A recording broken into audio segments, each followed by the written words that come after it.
Helping tonight here at 10, Hillsborough County Sheriff Chad Chronister.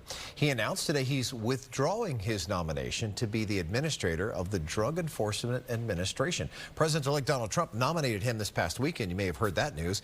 Seemed like he had the backing from law enforcement across the country, but things turned today. Fox 13's Genevieve Curtis is in our newsroom tonight.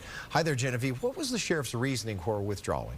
Yeah, good evening there, Mark. The sheriff's statement was pretty short. He likes the job that he has as the Hillsborough County Sheriff, and he wants to continue the work that he's been doing. On Saturday, Sheriff Chad Chronister called it the honor of a lifetime to be President-elect Donald Trump's pick to lead the DEA. Many in the law enforcement community praised the nomination, as did Governor Ron DeSantis. But 72 hours later, Chronister withdrew from the process, saying, quote, "Over the past several days, as the gravity of this very important responsibility set in, I've concluded that I must respectfully withdraw from consideration.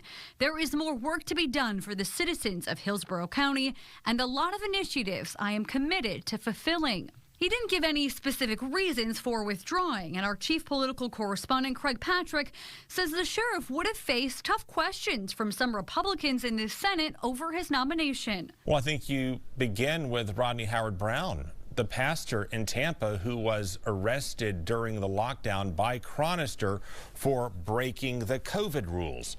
Ultimately, that's what was drawing the most pushback from conservative circles in Washington leading up to Chronister's decision to withdraw his nomination. Plus, Patrick adds the position in Washington leading the DEA, while prestigious, doesn't always come with job security. I believe we've had 3 in the past 4 years. If you count the acting administrators, you had 3 just in Trump's first term. You can't expect to hold that job long term. Then after you move on, if you've left your dream job, you may come to regret that, and you may start thinking about that within the first 72 hours and think, hey, I've got the perfect job right here.